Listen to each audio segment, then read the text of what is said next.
Dans la vidéo d'aujourd'hui, je vais vous parler des documents dont vous aurez besoin pour candidater au programme de bourse Erasmus Mundus et pas seulement. Donc, quels sont ces documents? Quel est leur contenu? Quelle est leur importance et éventuellement comment vous pouvez vous procurer ces documents? So without further ado, let's get into it. Donc, avant qu'on ne commence et pour que vous puissiez bien comprendre l'importance de chaque document, je vais vous donner un petit rappel ou alors un bref aperçu du processus de sélection. Lorsque vous avez fini de soumettre votre application, il y a 4 étapes qui suivent. La première étape ou la première phase, c'est la screening phase ou phase de tri. Donc, à ce niveau, le comité de sélection va faire un tri et regarder les candidatures qui sont complètes, donc qui ont tous les documents nécessaires et celles qui sont incomplètes. Et à ce niveau-là, tous les dossiers incomplets sont donc rejetés et ne traversent pas cette étape. Après cette phase de tri, il y a la phase de Administrative and Academic Validity Check. Donc, c'est une phase de validité, de validation académique et administrative. À ce niveau, on vérifie, par exemple, l'originalité de vos documents. Donc, si ce ne sont pas de contrefaçon, on regarde votre background. Donc, lorsqu'on voit vos documents, est-ce que votre diplôme a le background qui correspond à cette formation? Ça, ce sont des exemples. Lorsque cela a été validé, votre dossier passe à la prochaine étape, qui est donc l'étape de notation.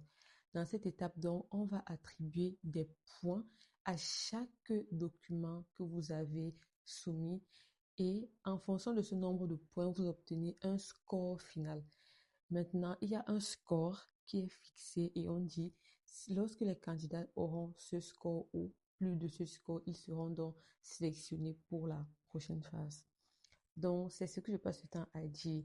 La bourse Erasmus Mundus n'est pas attribuée uniquement sur la base de vos relevés de notes, c'est également attribué sur la base de tous les documents ou alors presque tous les documents que vous allez soumettre.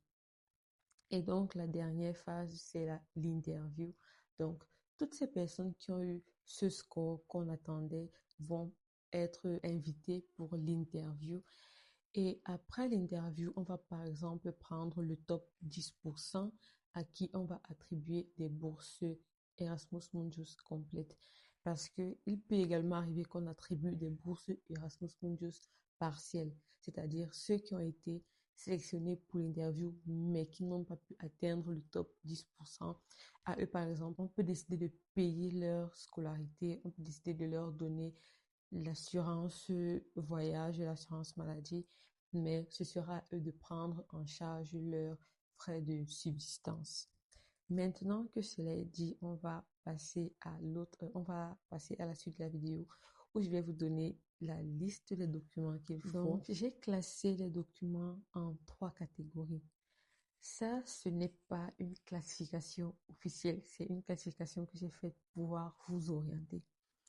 La première catégorie, catégorie A, ce sont les documents d'identité qui sont non notés. La catégorie B, ce sont les documents notés normaux ou notés conventionnels, donc des documents dont vous avez certainement entendu parler et qui participent à votre sélection. Et la catégorie C, ce sont des documents spéciaux qui peuvent être notés ou pas. Ce sont des documents dont vous allez voir et ce sera vraiment votre première fois de voir un tel nom ou ce sera assez difficile de trouver quelqu'un qui connaît ce document ou de se procurer ce document. La catégorie A, il s'agit en fait de votre pièce d'identité. Si vous êtes résident dans l'Union européenne, il s'agira de votre titre de séjour ou de votre carte d'identité ou de votre passeport. Maintenant, si vous êtes résident hors de l'Union européenne, il s'agira de votre passeport. Je dis cela parce que même ceux qui sont résidents déjà en Europe ou qui fréquentent déjà en Europe peuvent aussi candidater au programme Erasmus Mundus. Ce n'est pas juste réservé à ceux qui vivent hors de l'Europe. On arrive à la catégorie B, les documents conventionnels ou normaux notés. Donc, je vais citer chaque document avec le pourcentage qui lui est attribué. Ces pourcentages, je vais les prendre de la formation que moi j'ai suivie, dans la formation Sarina. Mais il faut savoir que ces pourcentages diffèrent d'une formation à l'autre. Là, ce sera juste pour vous montrer comment on balance l'importance de chaque document et comment vous pouvez également maximiser sur un document lorsque vous n'avez pas peut-être maximisé sur un autre et vous ne pouvez rien y changer. Donc, je vais commencer avec le premier document ou les premiers documents que sont vos relevés de notes. Donc, les relevés de notes, c'est évidemment pour voir votre excellence académique, votre travail, mais également votre background relevance. Donc, on veut voir encore plus à quel point la formation que vous avez suivie est adaptée à la formation que vous voulez suivre. Dans mon cas, dans ma formation, on attribue 30% à votre excellence académique, à vos relevés de notes. Donc, vous voyez que c'est déjà moins de 50%. Ça veut dire qu'il y a autre chose qui compte au moment du processus de sélection. Maintenant, si vos relevés ne sont pas en anglais, on vous demandera de fournir des traductions en anglais. Vous verrez sur le site, on parle de Sworn Translation ou Official Translation. Donc, ça veut dire que vous pouvez fournir vos relevés traduits soit par un organisme officiel, soit par l'université qui vous a délivré votre relevé. Je vais prendre le cas de l'université de Yaoundé 1 où moi j'ai étudié, c'est à Yaoundé au Cameroun. Là-bas, on a une cellule de traduction. Donc, il faut vous renseigner. Vous pouvez aller là-bas et vous renseigner si peut-être maintenant les relevés ne sont pas encore faits de manière bilingue. Vous pouvez également aller au ministère de l'Enseignement supérieur. Là-bas, il y a également une cellule de traduction. Et il y a d'autres organismes agréés pour traduire des documents. Et il faudra bien sûr payer pour avoir cette traduction officielle. Prenez des renseignements. Tous ces endroits que j'ai cités sont au Cameroun. Je ne connais pas d'autres pays, mais je suis sûre qu'il y a également des organismes similaires dans les autres pays et dans les autres universités, même au Cameroun. Deuxième document de la catégorie B, c'est le CV ou le résumé. Sur certaines plateformes, vous verrez CV, sur d'autres, vous verrez résumé. C'est en fait la même chose. La seule différence, c'est que le résumé, c'est une page et le CV peut être plus détaillé, donc 2 pages et ainsi de suite. Dans ma formation, on attribuait un pourcentage de 20% au CV. Et le CV inclut quoi en fait? Ça inclut votre expérience académique ou expérience professionnelle. Ça veut dire, parallèlement à tes études, à tes examens et tout ça, qu'est-ce que tu as fait en plus? Est-ce que tu as déjà, par exemple, eu à rédiger un papier, un article? Est-ce que tu as déjà eu à avoir une expérience dans le cadre de l'enseignement, si par exemple ton objectif est d'être enseignant-chercheur? Est-ce que tu as déjà eu à dessiner des cartes si ton objectif est d'être cartographe pour ceux qui font géographie? Est-ce que tu as déjà eu une expérience de garde à l'hôpital si ton objectif est d'être médecin? Donc vous voyez un peu, c'est tout ce qui est expérience pratique, que ce soit académique ou professionnelle. Le CV regarde également les activités extrascolaires, donc tout ce que tu faisais en dehors de l'école, parce que bien évidemment, il n'y a pas que l'école dans la vie. Et lorsque vous allez venir ici, vous n'allez pas faire qu'étudier, il va falloir que vous vous intégrez avec vos camarades dans l'établissement, dans la ville, dans le pays. Donc, au niveau des activités extrascolaires, on veut voir par exemple des expériences de volontariat, de bénévolat. En fait, c'est à partir de là qu'on va voir vos vraies compétences interpersonnelles. Donc, vous allez par exemple dire dans votre CV que vous avez des capacités de travail en équipe. Voilà, tout le monde aime bien dire ça, travail en équipe. C'est là qu'on va voir que vous avez du travail en équipe. Si vous dites par exemple activité extrascolaire, tu joues au football, tu fais partie d'une équipe de football. Lorsque tu vas dire je travaille en équipe, on va même plus te poser la question. Tu joues dans une équipe de football, forcément tu connais ce que c'est que le travail en équipe. Une autre activité extrascolaire, c'est par exemple être dans le club journal de ton département. Ça, c'était mon cas. Et si tu dis comme compétence que tu aimes writing skills et on voit que tu étais dans un club journal, on ne va même plus te poser de questions. Si tu étais dans un club journal, forcément, tu as des capacités, des compétences d'écriture et de lecture. Donc voilà ce qu'on regarde dans le CV. Le modèle qu'on conseille généralement, c'est le modèle Europass.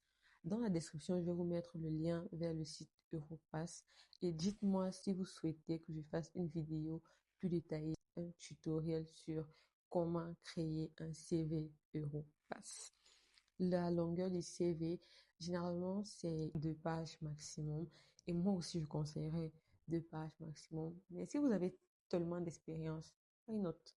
Et là, vous vous rendez donc compte qu'on a une différence de 10% entre vos notes et votre expérience. Voilà, il n'y a pas que ça. Il n'y a pas que les notes qui comptent. Troisième document qui n'est pas des moindres, c'est la lettre de motivation. Dans ma formation, la lettre de motivation comptait pour 25% du processus de sélection. Si on associe la lettre de motivation et le CV, vous voyez que c'est quelque chose qui peut complètement changer la donne. Donc, je souhaite vous dire que arrêtez de vous inquiéter par rapport à vos notes. Vos notes sont déjà là. Vous ne pouvez peut-être plus rien y changer, mais vous pouvez maximiser sur les expériences que vous allez acquérir, également sur la rédaction de votre lettre de motivation. Ceci dit, la lettre de motivation doit contenir en fait votre projet académique et votre projet professionnel. Votre lettre de motivation doit pouvoir dire à votre place pourquoi vous voulez faire cette formation. Pourquoi vous pensez être éligible pour faire cette formation? Qu'est-ce que cette formation peut vous apporter et qu'est-ce que vous pouvez apporter à cette formation? Et cela, vous devez le dire en 1 page maximum. Ça, c'est ce que je conseille. D'autres peuvent écrire des lettres plus longues, mais moi, je suis 100% persuadée que si tu es capable de convaincre le comité de sélection en 1 seule page de ton éligibilité, alors tu seras beaucoup plus considéré que quelqu'un qui a eu besoin de 1 page et demie. Parce qu'on est d'accord, mettre autant d'informations sur 1 seule page, c'est tout un talent. Donc, si tu es capable d'avoir ce grand talent et de tout synthétiser, je pense que voilà. Et j'ai été également de l'autre côté, donc du côté de ceux qui recrutent. Et je vous assure, moi, je préférais lire des motivations qui ne sont pas très longues, mais qui disent tout. Parce que parfois, dans des motivations longues, ça dit tout sauf ce qu'il faut dire. Donc, privilégiez la concision, précis et concis. Vous devez également parler de votre côté humain, de votre intérêt pour la culture du pays dans lequel vous étudiez. Vous voulez voilà, rencontrer de nouvelles cultures, faire cette expérience. Vous devez pouvoir dire tout ça dans votre lettre de motivation. Si vous souhaitez que je lise avec vous la lettre de motivation que j'ai soumise pour ma candidature à Erasmus Mundus et dans laquelle j'ai été acceptée, vous pouvez me dire et je ferai une vidéo spéciale pour ça. J'avais eu à demander à mon coordinateur, donc c'est celui qui m'avait fait passer l'interview. Lorsque j'ai fini de graduer et tout, je lui ai demandé pourquoi en fait vous avez pris ma candidature parce que ça a été tellement dur pour moi et moi, voyant mes camarades, je savais qu'il y avait des gens plus compétents pour cette formation par rapport à moi. Donc, qu'est-ce qui a fait en sorte que vous me sélectionnez moi et pas une autre personne? Et ce qu'ils m'ont dit, c'est que j'étais motivée. Que quand ils ont lu ma lettre de motivation, ils ont su que j'étais motivée et c'est pour ça qu'ils m'ont pris.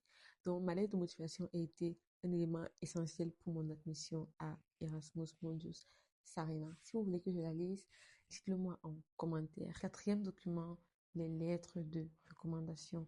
Donc, généralement, on demande 2 lettres de recommandation avec au moins une d'un référent académique, donc quelqu'un qui a participé à votre éducation. Si vous donnez 2 référents académiques, il n'y a pas de problème.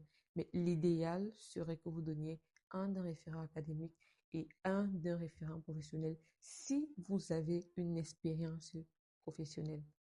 Mais si vous n'en avez pas, alors 2 référents académiques, ça passe très bien.